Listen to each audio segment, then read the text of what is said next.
Baik,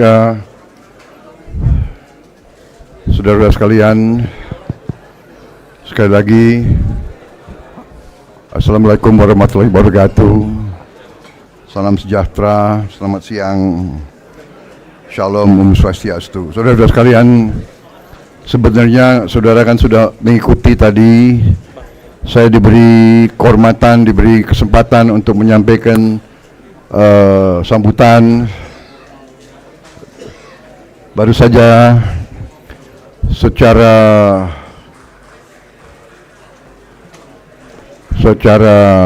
final kita telah diberi ketetapan KPU sehingga proses pemilihan umum bisa dikatakan sudah rampung pada hari ini. Tadi saya sampaikan bahwa proses ini panjang, proses ini rumit, proses ini menuntut pengorbanan, melelahkan, tapi inilah arti demokrasi. Saudara-saudara, kita bersyukur bahwa proses ini berjalan dengan aman, dengan damai. Kita menyadari bahwa ada pihak yang mungkin kecewa dan tidak puas. Kita perlu mawas diri, kita perlu terus-menerus koreksi diri kita. Kita perlu diskusi di antara semua pimpinan masyarakat, pimpinan politik untuk mencari perbaikan-perbaikan sistem. Tetapi intinya, bangsa Indonesia sebagai bangsa yang keempat terbesar di dunia dan diakui sebagai demokrasi ketiga terbesar di dunia, sekali lagi kita buktikan kepada dunia kita mampu melaksanakan suatu proses, peralihan kekuasaan politik secara damai. Ini tidak ringan. Kita tidak boleh menganggap ini sesuatu yang dengan sendirinya bisa datang. Ini membutuhkan upaya kenegarawanan, leadership dari semua tokoh-tokoh politik dari berbagai partai.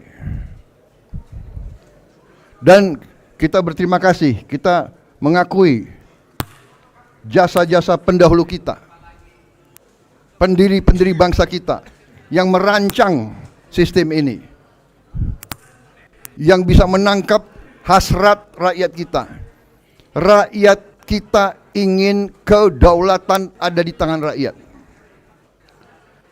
Bangsa kita sudah mulai, menurut saya, matang. Kita mendirikan negara ini, dianggap bahwa kita ini nekat.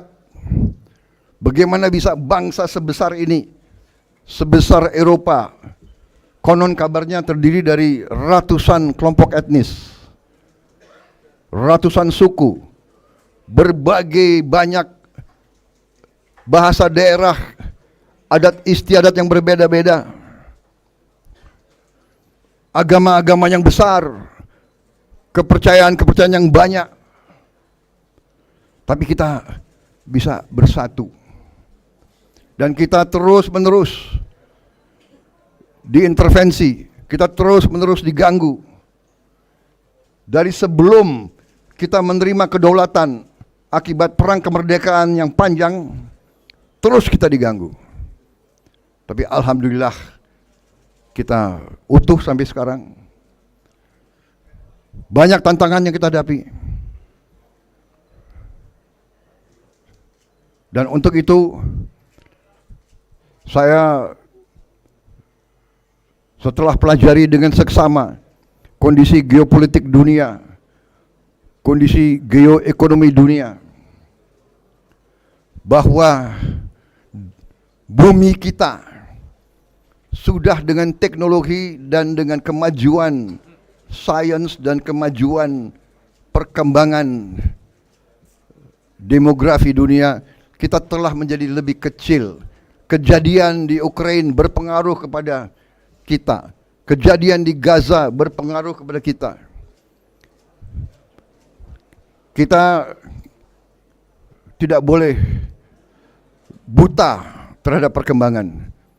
Di mana-mana terjadi perang. Bahkan banyak perang saudara.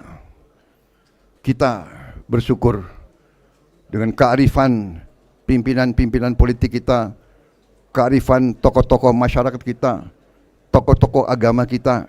Kita bersyukur kita masih utuh dan kita bisa menyelenggarakan negara kita dengan baik dan damai.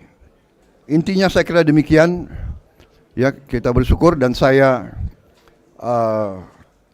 sudah sampaikan berkali-kali bahwa setelah ini pertandingan selesai, sekarang sudah saatnya rakyat berharap, dan saya tangkap lebih dari berharap, rakyat menuntut pimpinan elit, pimpinan politik, pimpinan masyarakat, pimpinan akademisi, pimpinan usahawan, pimpinan semua unsur masyarakat harus rukun. Ini harapan dan tuntutan rakyat kita.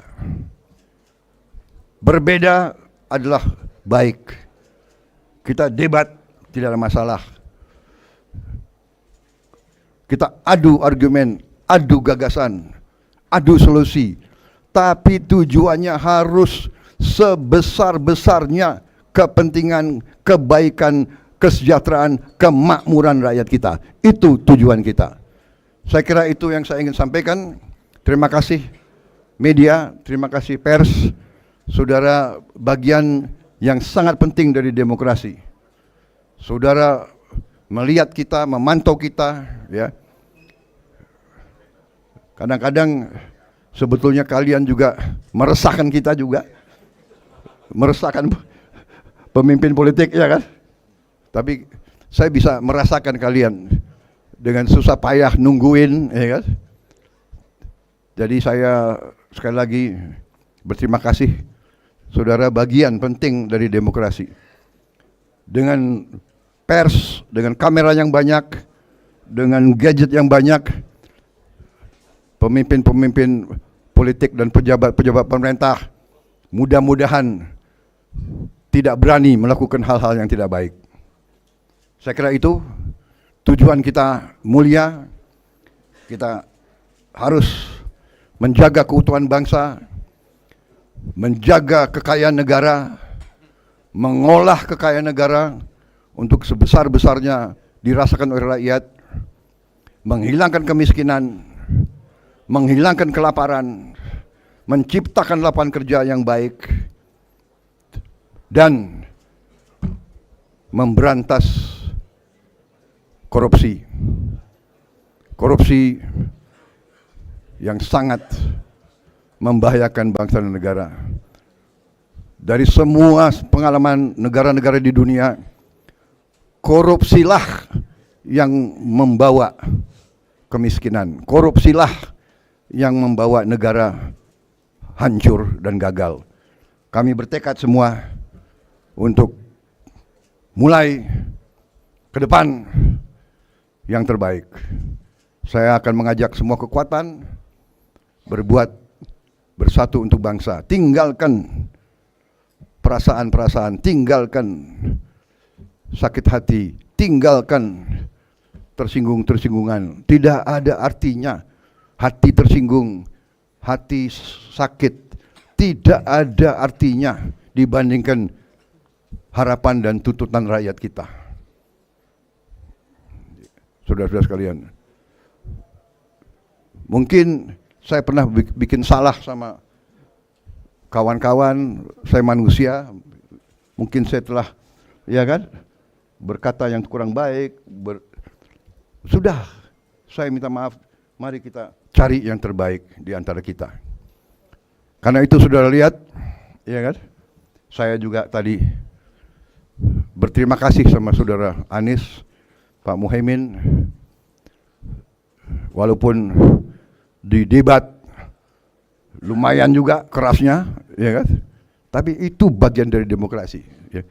Kalau kita nggak kuat diserang, dikritik, bahkan dihujat, ya jangan mau jadi pemimpin politik, ya kan?